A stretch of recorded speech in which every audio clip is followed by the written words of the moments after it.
Muy buenas noches con todos, estimados compañeros. Desarrollando el producto académico 1 del curso de litigación oral, vamos a presentar el caso de pedido de prisión preventiva contra Jason Cano Altamirano, solicitado por la Fiscalía, y en defensa está el doctor Luis Sánchez Ugarriza. Para presentar el caso, el imputado, al señor Jason Cano Altamirano, se le encuentra en su vehículo en posesión de dos armas tipo fusil Falk, que son armas de guerra, y también se le encuentra en un morral de municiones de guerra en más de 50 unidades, razón por la cual es detenido y el fiscal solicita prisión preventiva. Como sabemos, el delito de posesión de armas de fuego y municiones está contemplado en el artículo 279G de nuestro Código Penal. Cumple una función anticipada de tutela penal, previniendo el riesgo de lesión que se pueda realizar al accionar estas armas de guerra. Nuestra teoría del caso la vamos a plantear buscando generar convicción en el juzgador.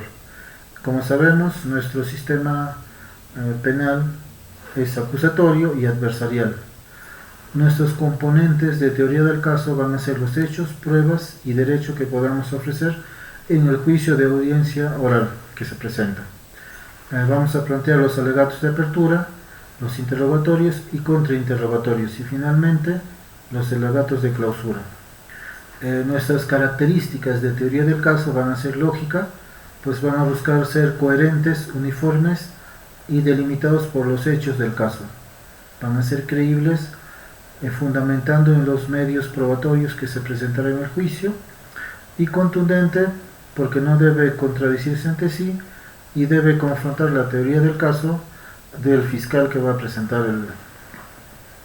el caso. Según nuestro Código Procesal Penal, en el artículo 371.2, es el fiscal quien expone resumidamente los hechos objeto de acusación, la calificación jurídica y las pruebas que ofrece y fueron admitidas. Finalmente, el defensor del acusado expondrá brevemente sus argumentos en defensa, ofreciendo las pruebas de descargo ofrecidas previamente admitidas.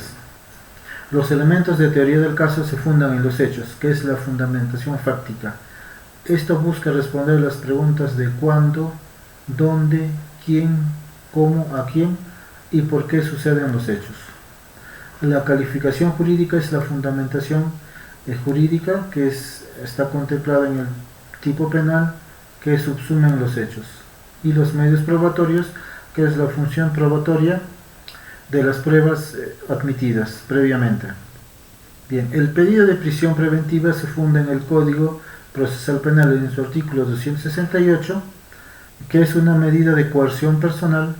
que consiste en internar al procesado por algún peligro de fuga o obstrucción a la justicia que se pueda probar.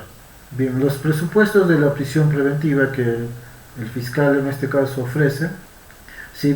divide en presupuestos materiales de la prisión preventiva, en los cuales debe acreditar fundados y graves elementos de convicción de la comisión del delito, además de que la sanción o pena que espera el acusado debe superar los 5 años de pena privativa de la libertad. Y también debe existir un peligro procesal, tales como peligro de fuga o peligro de obstaculización a la justicia. Los peligros de fuga contemplan el arraigo, la gravedad de la pena que le espera, la magnitud del daño y la ausencia de una actitud voluntaria de responder ante el delito que se le imputa, en este caso al señor Jason Cano Altamirano, el comportamiento que pueda presentar el imputado en un procedimiento actual o anterior, o que también pertenezca a una organización delictiva, o su reintegración a la misma. Los peligros de obstaculización de la justicia contemplan la destrucción, modificación u ocultamiento o sustracción o falsificación de elementos de prueba, influir en los coimputados, testigos o peritos para que se informen falsamente o comporten de una manera desleal o que sea reticente al proceso. Adicionalmente a lo expuesto, la casación 627-2007 en Moquegua contempla la proporcionalidad de la medida y la duración de la pena, el cual anteriormente era de 4 años y por esta casación subió a 5 años. Bien, el requerimiento fiscal de prisión preventiva se ha centrado en el acta de incautación de los elementos encontrados, las 2 armas de fuego y las municiones, que son más de 50, los cuales se fundamentan en el artículo 64, en sus disposiciones y requerimientos, inciso 1, que señala que es el Ministerio Público quien formula sus disposiciones, requerimiento y conclusiones en forma motivada y específica, de tal forma que se bastan por sí mismas sin remitirse a la decisión del juez, ni disposición ni requerimientos previos. Asimismo también, en el artículo 122 de nuestro Código Procesal, actos del Ministerio Público, en el inciso 1 dispone que son los requerimientos de prisión preventiva deben estar motivados, incluso desde el caso estarán acompañados de elementos de convicción que lo justifiquen. Por motivación entendemos los actos de justificar, explicar, fundamentar y dar las razones por las que se sustenta el pedido de prisión preventiva. Como alegato de defensa, se plantea que las pruebas encontradas, si bien las municiones coinciden en cantidad y las pruebas balísticas ofrecidas por la Fiscalía a través de la policía, se encuentra que las municiones efectivamente están funcionales, que pueden ser disparadas en pocas palabras, pero no se hace una concordancia entre que si esas armas corresponden o pueden ser usadas por las armas que se encuentran, por los 2 fusiles de guerra que se le imputa al acusado. Asimismo, también el abogado de la defensa hace notar que los policías que realizan el acta no lo hicieron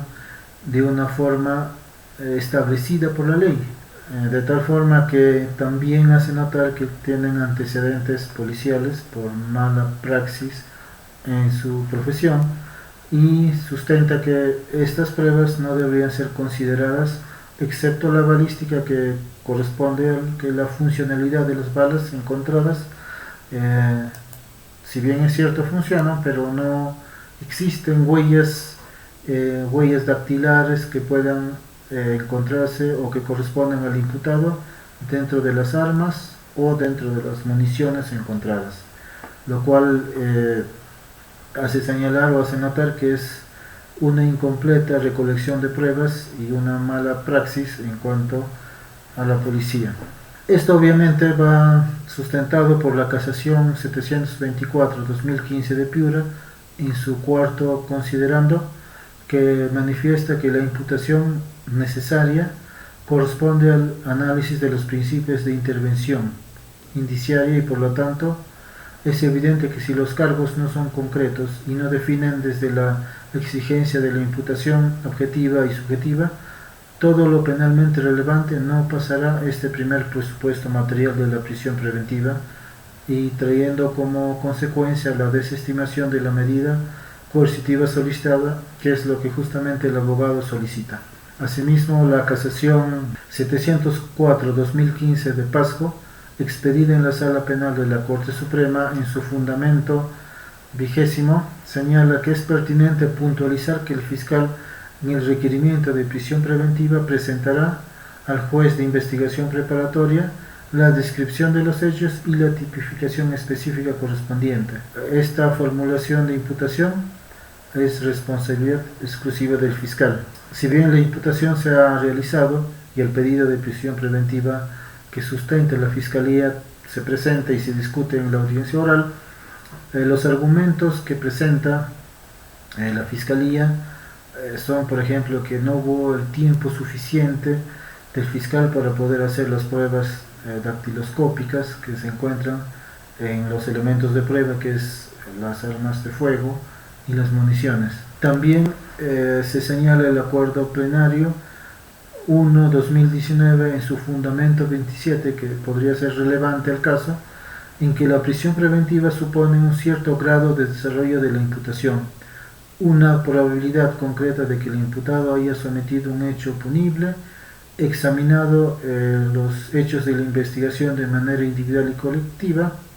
Además, conforme a ciertos criterios de la teoría de la imputación objetiva y subjetiva, tiene como sustento que los cargos sean concretos y definan con claridad los penalmente relevantes. Si bien es cierto se le ha podido encontrar estas dos armas de fuego y las municiones, lo que en todo caso faltaría es señalar cómo se vinculan directamente en la posición del imputado, ya que las armas se encuentran finalmente